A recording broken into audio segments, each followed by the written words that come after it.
The world and everything in it is a manifestation of human consciousness.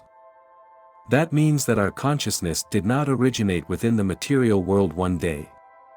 But the consciousness was always there, and the material world exists only within this consciousness. This consciousness creates it.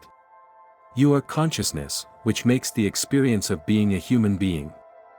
So if you are consciousness, and you have created this world, doesn't that also mean that you can create a world as you wish? This topic is very deep, which is why in this video I will first only talk about how you can align your consciousness and which rules you have to follow to create your life actively. To understand the secret of creation, we must turn to understanding the law of consciousness and the method of operating it. With working knowledge of this law, we can build and maintain an ideal world.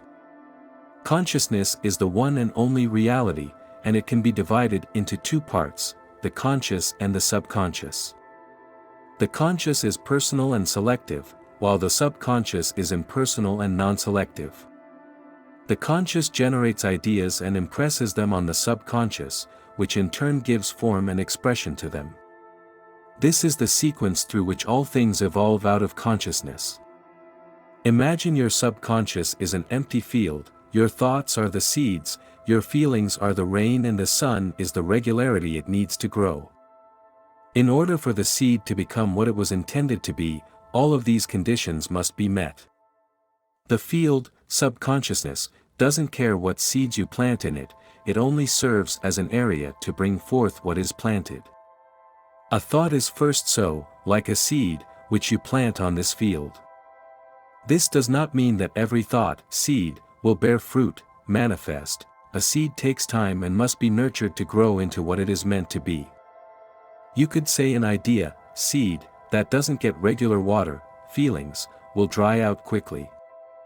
When a thought becomes a feeling and can keep that feeling constant, it gets the nutrients it needs to manifest.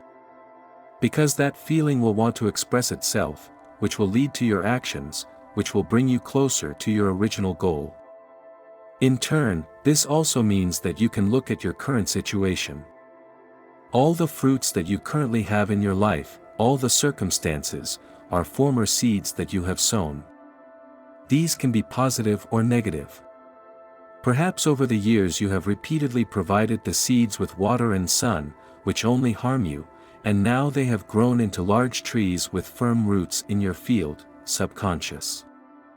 So firm that you feel you can't get rid of them.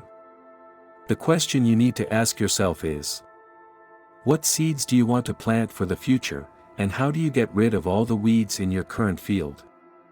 Man has control over creation through the power to imagine, feel, and choose the ideas he entertains. Your feelings are the door to the subconscious. The mechanism of creation is hidden in the depths of the subconscious, the female aspect or womb of creation. The subconscious transcends reason and is independent of induction. It contemplates a feeling as a fact existing within itself and proceeds to give expression to it. The creative process begins with an idea, runs its course as a feeling, and ends in a volition to act. Ideas are impressed on the subconscious through the medium of feeling. No idea can be impressed on the subconscious until it is felt, but once felt, it must be expressed. Feeling is the one and only medium through which ideas are conveyed to the subconscious. Therefore, it is important to control our feelings in order to impress the subconscious with desirable states. This does not mean restraining or suppressing our feelings, but rather disciplining ourselves to imagine and entertain only such feelings that contribute to our happiness. Never entertain an undesirable feeling, nor think sympathetically about wrong in any shape or form. Do not dwell on the imperfections of ourselves or others. To do so is to impress the subconscious with these limitations. What we do not want done unto us, we should not feel that it is done unto us or another. This is the whole law of a full and happy life.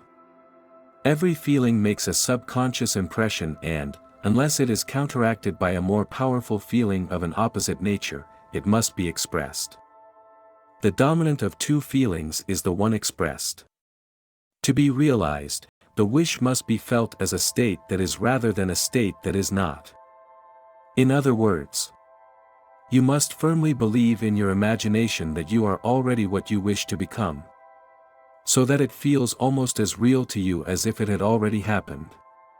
In the Bible in Mark 11 verse 24 Jesus said, "Therefore I tell you, whatever you ask for in prayer, believe that you have received it, and it will be yours." When you ask for something in your life, you are expressing in a feeling that you do not have it. So, you have a feeling of lack. Because your subconscious mind does not listen to what you say, but expresses what you feel, you may well manifest more lack in your life now. For this reason, your life can also change for the better if you start to be more grateful every day for what you have. By doing this, you will focus on the wealth you already have in your life, and this will help you attract even more wealth into your life. You will then live in a feeling of abundance. Matthew 25 verse 29 says, "For whoever has will be given more, and they will have an abundance. Whoever does not have, even what they have will be taken from them." Your outer world is always a reflection of your inner world. Because your conscious mind creates all things, you will also experience the world as you have programmed it in your subconscious mind. So if you want to change something on the outside, you must change it on the inside first. Always start with yourself. Let me give you a quick summary about the video. The world around us is a manifestation of our own consciousness. That means that our consciousness didn't just come out of nowhere one day, it's always been there. And the material world, everything we can see and touch, is just a reflection of that consciousness. If we understand how our consciousness works, we can actively create our own lives. This is deep stuff, but it's important to understand.